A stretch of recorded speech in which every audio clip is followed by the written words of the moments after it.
Every weekend, self-styled 9/11 truthers gather at Ground Zero. We think we're being lied to, and we can prove that. We're giving out free information about questions of 9/11, and we're giving out free DVDs. This is not a protest, this is a vigil of just giving out free information. Now, we don't come up with any particular theories. We're not going to tell you what happened because we don't know what happened. And I think it's extremely disrespectful from somebody outside of 9/11 to tell you exactly what happened because these questions are unanswered.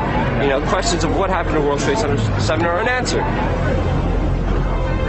I guess everyone's entitled to their opinion. It kind of angers me because I was there. I've heard people talk about it that come from Cincinnati and California and wherever else they come from. I was here, you weren't. I think they have no respect for all the friends of mine that I lost and all the people that died that day.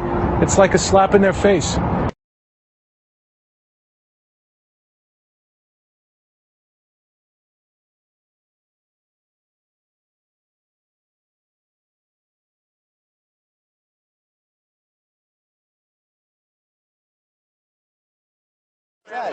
As people, I mean, you as human beings, indeed, have interviewed these people, you already know the truth.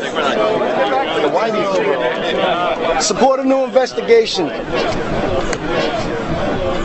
In the BBC documentary, you misrepresent his whole entire timeline and say that it was the towers collapsing that caused the explosions he experienced. That's just one of the many lies, outright, flat-out lies inside the BBC documentary about Building 7. One more thing about Building 7. We're updating it at the moment, and we've just interviewed Michael Hess, who was with him at the time. Excellent. Who confirms the timeline we used. Excellent. You used?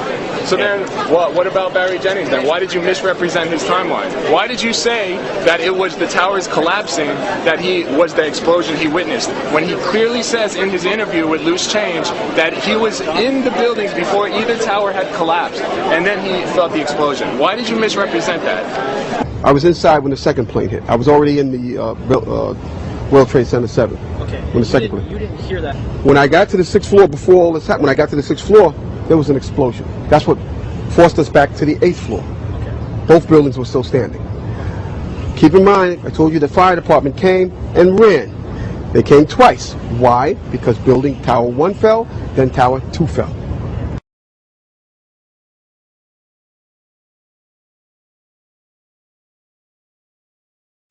As the North Tower collapsed, debris hit Tower 7 and fires were immediately reported in the building.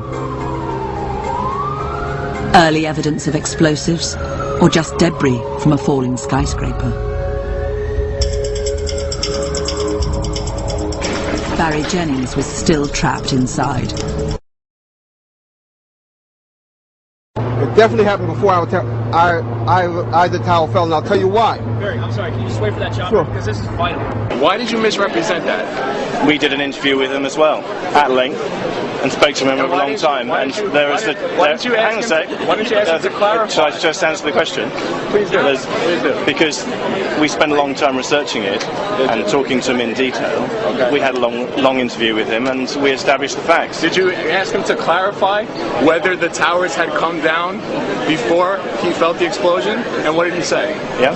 And we also spoke to Michael Hess. What did he say, sir? So you're telling me that Barry Jennings told you that the explosion he experienced was the towers collapsing? Is that what you're saying? What I'm saying is that he has. Is that what you're saying? Yes or no? Yes or no? What? Yes or no. Do you want me to answer, or do you want me to speak for me? You're spinning. You're spinning the facts. You're not giving me straight answers. Are you saying that Barry Jennings told the BBC that the explosions he experienced in Building 7 were due to the towers collapsing? Did he say that to you guys? Yes or no? He doesn't know.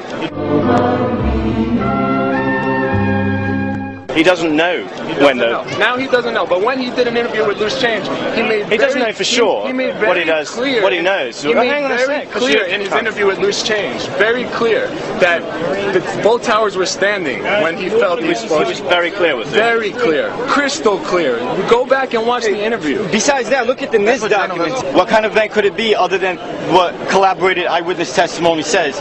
That the building was basically brought down under 6 seconds. I mean, there's first responders that heard the countdown on the radio from 10 to 1. Kevin McPadden heard the countdown on the radio. I mean, he's a liar, right? Did you make a phone call to him? Yeah. Oh, you did? Oh, didn't want to do an interview. Oh, he didn't? Okay. Yeah, okay. I don't Maybe because he knows your credibility. Maybe because the whole world knows you're funded by General Electric. Everybody knows your credibility. BBC, if you work and represent them, their credibility is garbage. It's dead. Everybody out here, everybody knows. Why didn't you show the videos of the first responders on the day of 9/11 walking back from Building 7, say, "Get back! They're bringing it down. It's about to blow up." Why didn't you include that in your documentary? Keep your eye on that building. They're coming down. The building is about to blow up. Moving back. Here. All right, guys. We are walking back. There's a building about to blow up. You gotta get back from here. You know that. You gotta get back. All right? Don't worry about me. You need to make calls right now. Who was Osama bin Laden? Who are the other Osama bin Laden worked for the CIA in the 70s and 80s. Oh, he's a great American. He worked for the CIA. Do your homework. Well, this is the thing. They take America's image and they destroy it. So Muhammad Atta was who?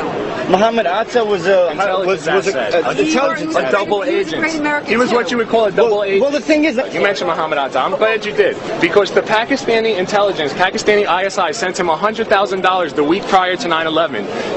This was even covered in the Wall Street Journal. Okay. We confronted Joe Biden about it. The vice president. Joe Biden, another genius. We confronted him, and he confirmed that he met up with a terrorist. He confirmed it. It's on our website. You can check it out. There's not a word. So Biden was in on this There's too? not a word in your 9/11 commission about. Well, he used your excuse. He said it's about diplomacy.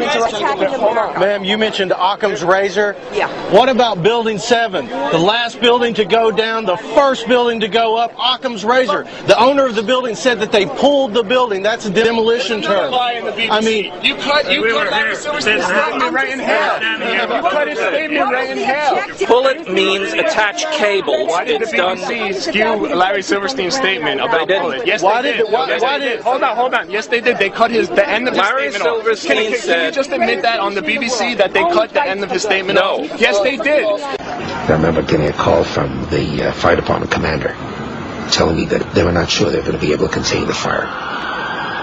I said, we've had such terrible loss of life. Maybe the smartest thing to do is pull it.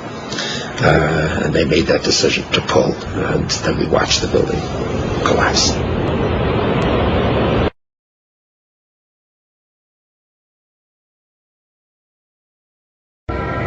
I remember getting a call from the fire department commander telling me that they were not sure they were going to be able to contain the fire. I said, we've had such terrible loss of life.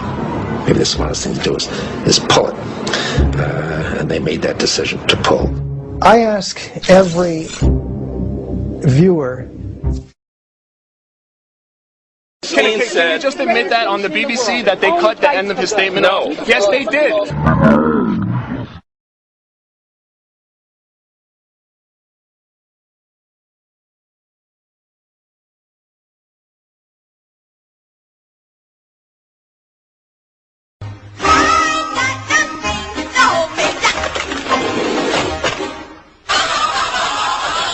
No. Yes, they did.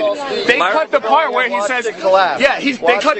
And we watched the building collapse. They cut that out of the BBC completely. He did say that. That completely ruins the context of the quote. Okay, now, ruins the context. You guys are liars. You're disgusting. BBC should be ashamed of themselves. Can I get in a question?